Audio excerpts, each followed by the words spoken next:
ڕاوێژکاری ئاسایشی نیشتیمانی وڵاتی یەکگرتووەکانی ئەمریکا دەست لە کار دەکێشێتەوە.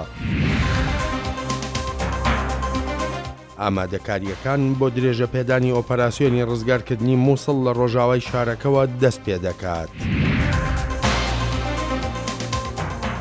لە ڕۆژی خۆشەویستیدا مامۆستایەک ئەزموونی خۆشەویستی خۆی دەجێڕێتەوە.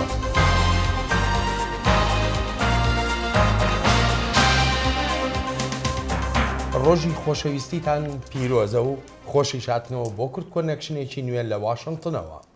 کورد کۆنەکشن بەرنامەکە پشکا کوردیا دەنگی ئەمریکا لە واشنگتن ڕۆژین سێشەم و هەنگی ڕاستەوخوا لە کەناڵی NRT تێوەشاندن. سڵاو و ڕێز و ڕۆژە ڤالنتاینس لە عاشقان پیرۆز بە. مایکل فلن شیرەتڤانێ ئەولەهیا نیشتیمانیە ئەمریکا دەستژکارکێشانە خوادا پشتی وەشاندنا راپۆرتان و دیارکری کووی زانیاریە نەڕاستدانە کاربەدەستێن بە ڕێڤەبەریا دۆناڵد ترامپ سەبارەت پەیوەندیên خوا دەگەل رووسیا. ئیرۆ سێشەمبێ یاسادانەرên رووسی گوت ئارمانج نە فلن بوو بەڵکو پەیوەندیên دەگەل رووسیا بوون. جنرال مایکل فلن یەکەم کەس بوو سەرۆک دۆناڵد ترامپ بۆ پۆستێ شیرەتڤانێ نیشتیمانیە ڕێڤەبەریە خۆ هەر ji پشتی هەڵبژارتنان دەستنیشان بکرد و یەکەم کەس بوو دەست ji پۆستێ خۆ بەردەت. پشتی بەڵاوبوونا راپۆرتان لەسەر پێشکەشکردنا زانیاریان شاش دەربارەی پەیوەندیên wî digel کاربدەستên رووسیا di peyama destberdanê ji karî Felen got ewî bê mebez zanyariyên kêm gihandine cêgirê serokê Amerîka Mike Pence derbarەی peywendiyên telefonî digel balyozê Roosya li Amerîka. Endamên Kongresî dixwazin bizanin erê General Flynn behsî cizayên rêveberiya Obama dijî Roosya kir bû û çend rast goye. Derbarê şîretvanê parastina neştimanî ew e divê xelk baweriyê bi gotina wî bikir. Raportên rojnamên Washington Post û New York Times dan zanîn Flynn behsî cizayên Amerîka dijî Roosya li ser demê rêveberiya Barack Obama kir bû û bersiv bû li ser destêwerdana Roosya di helbijartinên Amerîka da. Lê digel hindê cêgirê serokê Amerîka beravanî ji Flynn kir û piştrast kir ku Flynn tevlî mijara cizayan nebû. Tiştê ez dikarim piştrast bikim û min digel wî li ser vê mijarê axivtibû ew peywendiyên çêbûn li heman dema derkirina dîplomasiyên Rûsî bû û çi peywendî bi cizayan ve nebû. Endamên Perlemanê Roosya beravaniya Qayîm ji şîretvanê parastina niştimaniyê serok Donald Trump kir derbarەی berhevkirina zanyariyên şaş û kêm li ser peywendiyên digel Roosya. Lê li aliya xwe peyvdarê Kremlin bi pirseka navxweyî Amerîka dibîne. Destberdana şîretvanê serok Donald Trump Michael Flynn ji kar pirseka navxweya welatên Yekgirtiya Amerîkayê. Ev bûyere li demekê tên hêşta rêveberiya serok Donald Trump bi durustî pêk nehatiye. Kongresê Amerîka berbijarbûna rêveberê yê Wall Street Stephen Mnuchin bۆ postê Wizareta Darayî pesend kir serarê dijayetiya Demokratan ku wî berpir ji dakeftina bankên Kaliforniya û ziyangihandina bi aboriyê welatê li salên 2008 û 2009 dibînin. Astengên rêveberiya serok Donald Trump her ji yekem roja destbikarbûna wî dest pê kirin bi taybet digel pirsa derbasbûna koçberan ji heft welatên misilman. Biryara dadwerê federaliyê wilayeta Washington hêşta tête bicihkirin serarayê hewlên hikûmetê bi helweşandina wan biryaran. Xalid Fettah, Dengê Amerîka. سەرگۆزیری ئیسرائیل دەگاتە واشنگتن بۆ کۆبوونەوە لەگەڵ داناڵد ترامپ سەرۆکی وڵاتە یەکگرتووەکانی ئەمریکا. ئەم کۆبوونەوەی ڕۆژی چوارشەمەی بەنیامین نەتەنیاهۆ لە کۆشکی سپی گەرم و گورتر دەبێت بە بەراورد لەگەڵ کۆبوونەوەکانی پێشتریدا لەگەڵ براک ئۆباما سەرۆکی پێشووی ئەمریکا. بەڵام هێشتاش وەک دەگوترێ ئەم ڕێبەرەی ئیسرائیل پێویستە بە ئاگاهیەوە سەر و سەودا بکە بە تایبەتیش لە دۆسیەی بنیاتنانی ئۆردوگای تری نیشتەجێکردنی جوولەکەکان و قەیرانی فەلەستین و دۆسیەکانی ئێران و هەروەهاش شەڕی سووریا. هێشتاش کۆشکی سپی سوورە لەسەر هەڵوێستی خۆی لەگەڵ ئەوەشدا کە دادگایەکی پێداچوونەوەی فێدراڵی کارکردنی بە بڕیارە سەرۆکایەتیەکەی داناڵد ترامپ ڕاگرتووە. ئەوەی کە تایبەت بوو بە قەدەغەکردنی سەردانکردن لە 7 وڵاتی زۆرینە موسڵمانەوە. کۆشکی سپی دەڵێت دەشێت لەم هەفتەیەدا ڕێوشوێنی نوێ بڵاو بکرێنەوە سەبارەت بەو قەدەغەکردانە. هەفدیتنên dilxuşên heval û malbata li firûkexanên Amerîka berdewam dikin, demê dadgehek fermana rêveberiyatiya Trump ku raya kesên hatûçû dikin bigirin red kir û Amerîka dergehê xwe bû penaxwazên wek vê malbata Sûrî vedike. Spas Xwedê bo gelê Emrîkî ku derfet da em bêhne vêrê û dîsan ev hîviye dame. Hindek rê li ber me ne û em hizra hemiyan dikîn. کوشکە سپی ڕژدا دێ بڕیارەوان سەرکەفتی بە. There is no constitutional right. ji bo hemwelatiyê dewletek din yê dixwaze bêstat û bikeve Amerîka mafên destûrî nîne ya rast ewa ku hêza serok di vî warî da desthilata karîger nîşan dide û di destê me da ji marek eniyan hene ku em hatina terorîstan bi welatê me asteng bikîn. قانونا فدرالی دستور برفره دده سروک که هاتنه همولاتیین بیانی یا امریکا سنور بکه. لی گرنتیین دستوری بو آزادیا اولی و پاراسنا وکهوی ده پیش قانون دا گرنگ تره. سردوزگره کی ولایت واشنطن که دوست لهمبر بریار سروک ترامپ وکر بود بیجه. بێگومان بوو سەرۆک gelek hez nehatiye dayîn. Lê kesek ji qanûna bilindtirîn û divêt fermanên qanûndar yên serokatî li gor destûrê me be. Ev ê ku arişeya serokan her dem di dadwerên federalî çêdibin. کوشکا سپی دکاره ریگرتنا پنابران بردوام بکه. آنجی دکاره فرمانه کنو آماده بکه که لگور دا خوازا دوزن وکری به.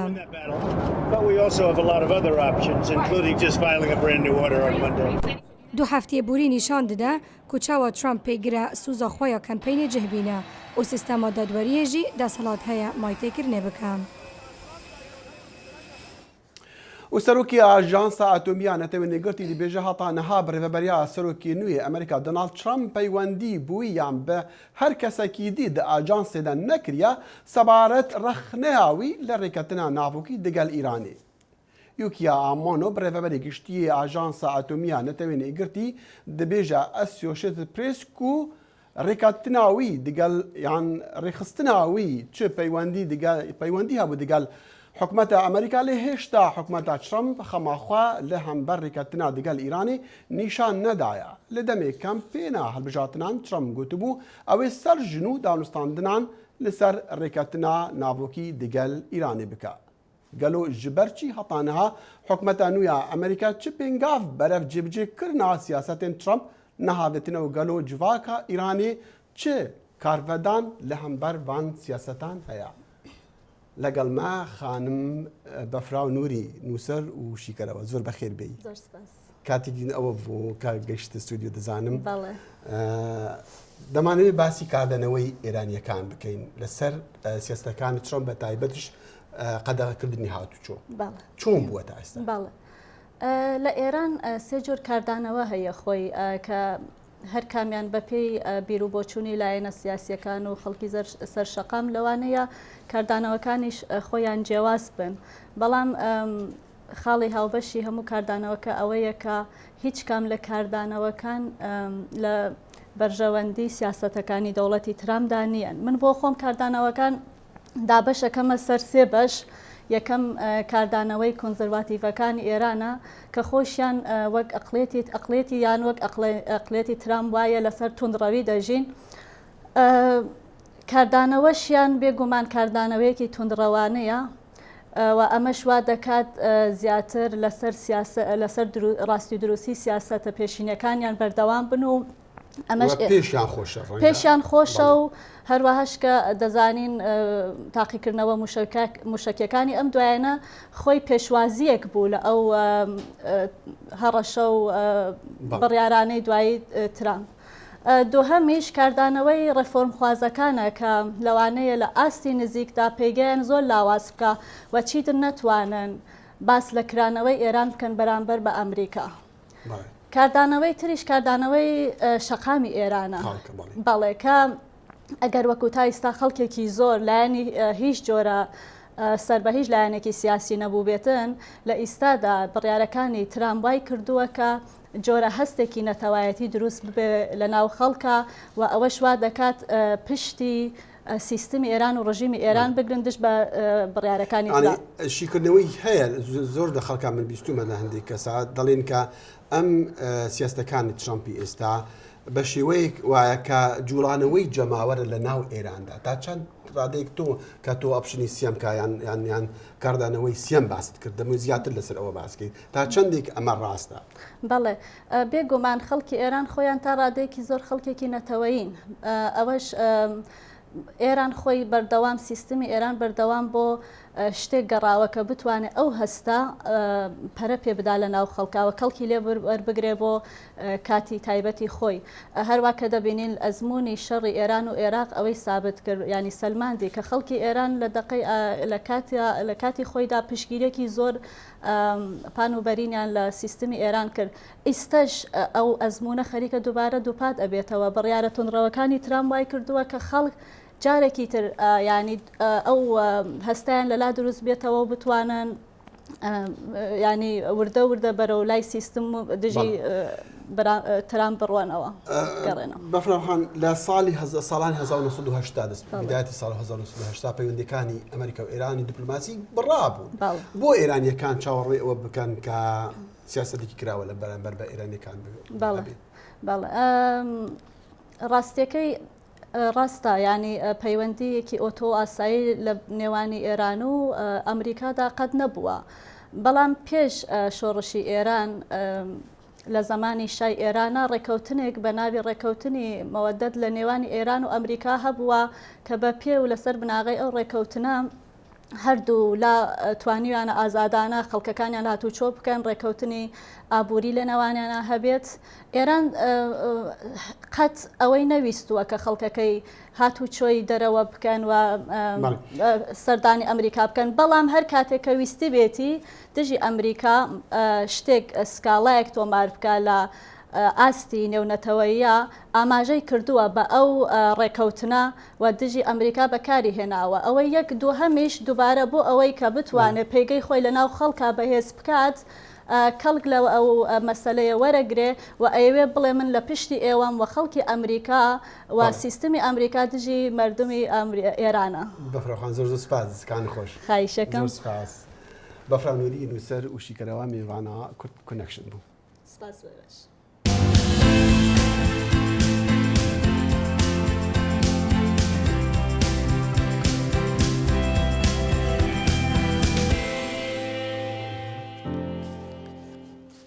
سەرۆکی تورکیا ڕەجەب تایب ئەردوگان دەبێژە ئەنکەرێ دەخوازە هەرێمێن ئارام لە سووریەدانا و ئۆپراسیۆنên ئارتێشا تورکیەژی ji bo girtina min biç û Reqayê bihêz bike helbet ew jî piştî girtina bajarê Elbab. Tirkiye ve demek derece bejdara şerê Sûriye bûye. Bi taybetî piştî operasyona Cerablusê ba artêşa Sûriye azad ve berê xwe dane bajarê Elbab. û ve demek derece şer li derdora vî bajarî berdewam e. Gorê agahiyan heta niha li vê heremê zîdetirê 6 leşkerên Tirkiye hatine kuştin. Serokkomarê Tirkiye Recep Tayyip Erdoğan daxuyanî di derbarê operasyona Elbab'de da çapemeniya Tirkiye û dibêje hêza me di navenda Elbab'de cih girtiye. Şu anda aslında Elbab Niha bajarê Babê ji aliyê me û artêşa azad ji her çar aliyan ve hatiye dorpêçkirin. Hêza me di navenda bajêr de cih girtiye û niha Daeş hewl dide ji herêmê derkeve. Bi nerîna min di demekê nêzik de tê bajar bikeve bin destê me. Niha artêşa Sûriye azad bi piştgiriya Tirkiye hewl dide ku herêmê Elbab bi tevahî kontrol bike. Serhildêr bi alîkariya artêşa Tirkiyê gelek pêşveçûm dest xistin. Operasyona rizgarkirina Elbab hêjî berdewam e. Bi hêviya Xwedê heta em Daişê ji axa Sûriye paqij bikîn, çalakên me dê berdewam bibin. Bajarê Elbab di şerê Sûriye'de bajarek gelek stratejîk e. û ev demek dirêj û ev bajar dibin kontrola Devleta İslamî de bû. Serokkomarê Tirkiye di serdana xwe Bahreyên de jê bal li ser vê operasyonê kêşan û dibêje armanca mayasereke avakirina heremek ewle ye. Şimdi Elbap'ta Niha em gelekî nêzîkî dawiya operasyona Babê hatine. Paşê em ê berê xwe bidin Reqa û min bijê. Armanca me avakirina herêmeke ewle ye ji 5000 kilometrên çargoşe. Me ev plana xwe ji desthilatdariya Obama û jiya nihaya Amerîka ra jî gotiye. Şerê dirêj ya li Sûriye roj bi roj encamên nû tîne holê. Devleta Tirkiye di vê şerê dirêj de hewl dide ku piştgiriya Amerîka bistîne. Lê hîn siyaseta desthilatdariya nû ya Amerîka ya Rojhilata navîn sadê sed nediyar e. Aramacar dengê Amerîka. دوای ئازادکردنی بەشی ڕۆژەڵاتی شاری مووسڵ بە پێی نەخشە و پلانەکانی ئۆپەراسیۆنی ڕزگارکردنی تەواوی شاری مووسڵ لە تێرۆریستانی دەوڵەتی ئیسلامی وەک پامنێری دەنگی ئەمریکا باسی دەکا ئامادەکاریەکان دەستیان پێکردووە بۆ قۆناغی دووەمی ئەم ئۆپەراسیۆنە کە تایبەت دەبێت بە ڕزگارکردنی بەشی ڕۆژاوای مووسڵ. پشتی آزادکردنا عالیه چپê bajarê Mosulê bi dawî hatî niha amadekarî wê tênekirin ji bo destpêkirina qûynaxa ya operasyona rizgarkirina bajarê Mosulê ku azadkirina aliyê rastê ye. Bi gorey lêdwanên leşkerê Iraqê ku niha çavereyî fermanê dikin ku dest bi operasyonê bihête kirin. الجانب الأيمن آلية راستي يكم دجمن معنوياتي وان قالكي لوازن و تشبرس جريك بو ما درست نابن و تشهيزين داعشي نشن أستنجيا بو ما درسكن وكو من بوتا قوتيه كاريمات جنجي أو وكو فرقارت سريع و بأناهيا خودي بيشفتشونا ما لآلية راستي دي قالكي آسان تربي أروصان نها لشكري عراقي مجيلي أوي چنديك و تشكي سفك و جران پاقش دكن اوتومبیل و تانک و زری پوشن خواهد چکی موکاسیان لینا هلن دا کود برهف بم با اپراسیون آلی راسته حاليا نوکه امه پیداچون به اتومبیل داد کن و همه را عاطل درست کم مال آلیه چپی کار دکر نوکه ام لآلیه راستینه و از اتومبیل درست کم او چه قصوریالی ناهلم بگیره جمکینه و گیر سیاره و بریکی ام درست کن جبوی چنده ام برف آلیه راستی برد کوین وکی هند زانن ما اپراسیون لبره با آنهی خوده ام آماده اینه برهویت هنکرن جبو آزادکرن آلی راسته باجار موصل لوما ایرو سپای عراقی جاوری فرمانا کوتاینه دا کو دست به اپراسیون رزگارکردن عالی راست باجار موصل بکن. کاوا عمر دنگ امریکا موصل. وفركي شرين عراقي مالك ارماجو دي بيجا ابو بكر بغدادي ريبري كملا دولة اسلامي داعش تدا دقال قماندارين دين داعش دجفيا لناقود كا اگر او بخواهات يكشتنيانا داخویانیه که دا کار به دست عراقی دی بیجد فروکه که F-16 لروجا شنبه مالک لروش آوای عراقی کر آرمانجو ناوی 13 قماندارین داعش برس کرنا دهریش دا هاتنا کشتن لی ناوی بغدادی دا ندناف واندیا دا همان پیلا هریشن فروکن عراقی دا لسرسی آرمانجین دین داعش 64 ملیتان هاتنا کشتن داخویانیه عراقی دی بیجا لحفتیابوری بغدادی جا رقا هاتیا دورا القائم بۆ دەست نیشانکردنا جهگرێکی خوا. هەوڵەکانی حکوومەتی عێراق نیگەرانیەکانی مقتەدە سەدر و لایەنگرانی نەڕەواندۆتەوە کە سەبارەت بە گەندەڵی و داواکردنی دادگایکردنی گەندەڵکارانە لە عێراقدا. بەڵام ئایا خۆپیشاندانەکانی لایەنگرانی سەدر دەیکەن بۆ چاکسازین لە وڵاتەکەدا یان بۆ مەبەست و فشاری سیاسین بە تایبەتی لە ئێستادا کە داوای هەڵوەشانەوەی کۆمسیۆنی باڵای هەڵبژاردنەکانی عێراق دەکەن وەک پسپۆری یاسایی لە عێراقیش دەڵێن ئەو داوایە بۆ هەڵوەشانەوەی کۆمسیۆن داوایەکی سیاسیە لەگەڵ یاساشدا ناگونجێت. هەزاران لە ئەنگری مقتەدە سەدر کەسایەتی ڕادیکاڵی شیعە ئینزاکانی عێراق لە مەیدانی تەحریری بەغدا خۆپیشاندانیان کرد بە مەبەستی وەک دەڵێن بەرەنگاربوونەوەی گەندەڵی لە وڵاتەکەیاندا. لایەنگرانی سەدر جارێکی تر چوونەوە ناو گرینزۆنی بەغدا و ئەم جارەیان پێکدادان ڕوویدا و 5 کەس لە خۆپیشاندەران کوژران و هەروەها ئەفسەرێکی پۆلیس وەک وەزارەتی ناوخۆی عێراق دەڵێ 174 کەسیش بریندارن. داواکارین ئەم حکوومەتە بگۆڕدرێت دەمانەوێت خەڵکی نیشتمان پەروەرجی ئەم حکوومەتە بگرێتەوە و سەر لە نوێ عێراق بنیات بنێتەوە هەڵبژاردنەکان درۆ دەلەسەن و جێ شەرمەزارین هەموو 4 ساڵ جارێک هەر هەمان گەندەڵکار دێنەوە نا خەڵکی ڕاستگۆمان دەوێت کوان نیشتمان پەروەران. داواکارین سەرچاوەیەکەوی ئەم گەندەڵیە ببڕدرێت کام حکوومەتە گەندەڵی لەسەر بنیان هەندراوە. سەرچاوەکە ئەم کۆمسیۆنە لایەنگیرەی هەڵبژاردنە کە هەرگیز سەربەخۆان نەبووە و هەر حکوومەتی گەندەڵی بۆ هێناوی. پێناچێت بڕیاری گۆڕینی کۆمیسیۆنی باڵای هەڵبژاردن هەروە ئاسان بێ وەک پسپۆڕانی یاسایی دەڵێن ئەم هەنگاوە بە داوای لایەنێکی سیاسی نابێ چونکە ئەم کۆمیسیۆنە هەڵبژێراوە و هێشتاش دەتوانێت تامانجی نوێی داهاتوو بەردەوام بێ لە ئەرکەکانیدا. پسپۆڕانی یاسایی بەگوماننەوەی بتوانرێت لەم کۆمیسیۆنەدا جێیەک بۆ ئەندامانی بێلایەن هەبێت. إذا حصل تزييف أو تزوير گەرفێڵ و تەڵاکە لە هەڵبژاردنەکاندا کرابن لە ئەندامانی کۆمسیۆنەوە نییە بەڵکو لە بەرپرسانی ئۆفیسەکانی هەڵبژاردن و ئەوانەی لەسەر سندوقەکانی هەڵبژاردن وەستاون ئایا ئەندامانی کۆمسیۆن لەسەر بنچینەی بێلایانی هەڵدەبژێریان بێگومان وەڵامەکە نەخێرە چکە دابەشکردنی هەموو پۆستەکان لەم وڵاتەدا لەسەر بنچینەی لایەنگیریە بۆ لایەنەکان ئەوە تا سەیری دابەشکردنی وەزارەتەکان بکەن ئیتر هەموو شتێکمان پێ دەڵێت. بۆ چەند هەفتەیەکە پەرلەمانی عێراق کار لەسەر ڕێوشوێنەکانی گۆڕینی ئەم کۆمیسیۆنە دەکا نەک بۆ ئێستا بەڵکو بۆ مانگی نوێی داهاتوو کە وادە یاساییەکەی کۆمیسیۆن تەواو دەبێ. سەرۆکی پەرلەمانی عێراق لە لێدوانەکەیدا پرسە و مەخابنیشی دەربڕیوە بۆ قوربانیەکانی ڕووداوەکانی ڕۆژی شەممە کە بە ڕووداوی نەخوازرا و ناودێری کردن.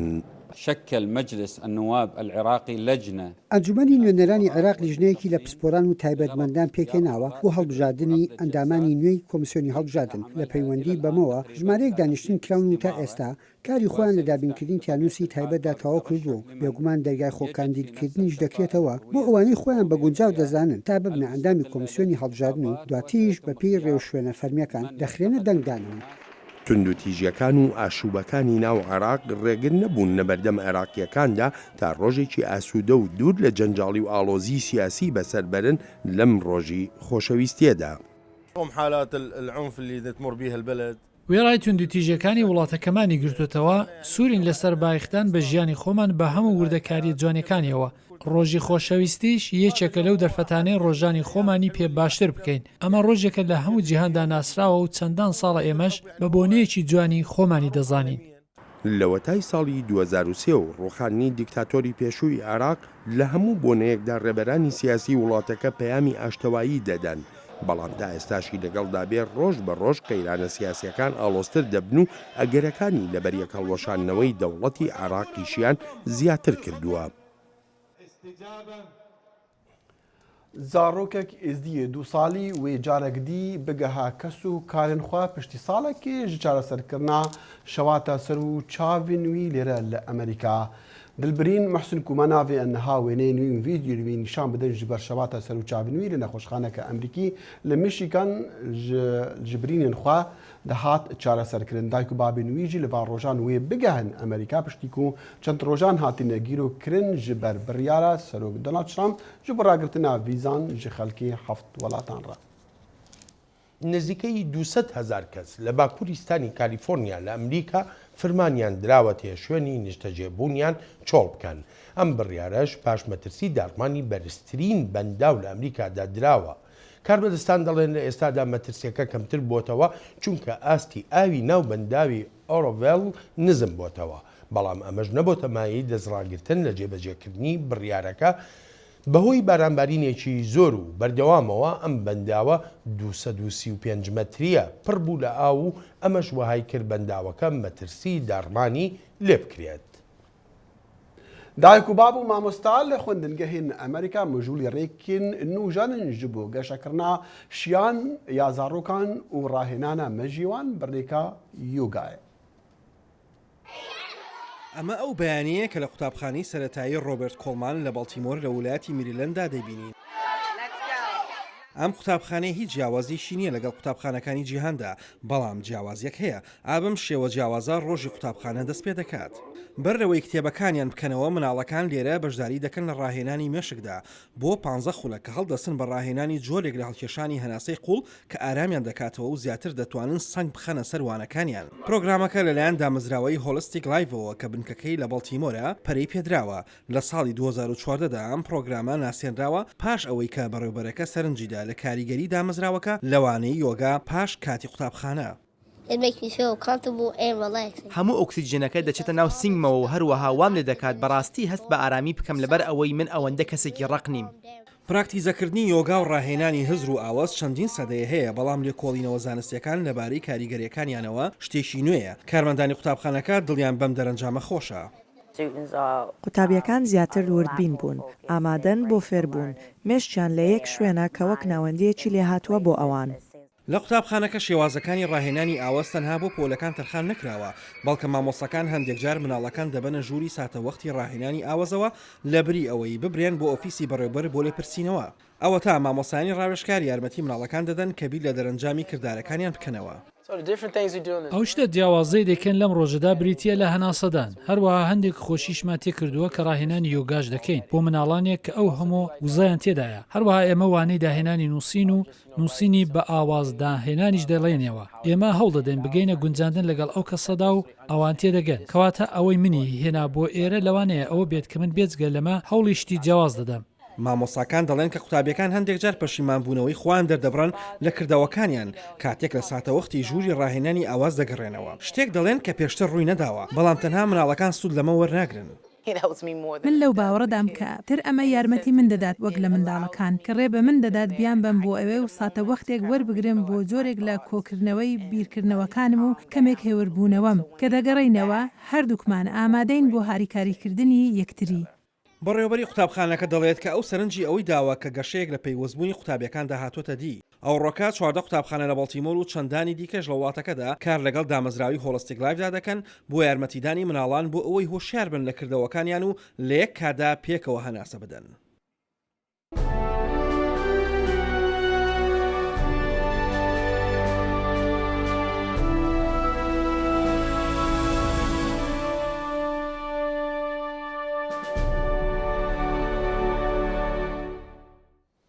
ئەمڕۆ ڕۆژی خۆشەویستیە و وەک چۆن دەشێ ئەم ڕۆژە بۆ زۆر کەس مایی جۆرێک لە ئاسوودەیی و بەختەوەری بێ بە تایبەتی کاتێک هەست و سۆزی خۆی دەردەبڕێ یان کە دیارەک پێشکەش بە خۆشەویستی ژیانی دەکا. ئاوەهاش دەشێ بۆ هەندێکیش ببێتە مایی بە سوێ هاتنەوەی یادەوەریەکانی ڕۆژانی خۆشەویستیکردنیان وە گێڕانەوەی حەسرەت ئامێزی سەرگروشتەکانیان. پامنێری دەنگی ئەمریکا لەم ڕۆژەدا کەسێکی دواندووە کە خاوەنی ئەزمونێکی تایبەت بەخۆیەتی.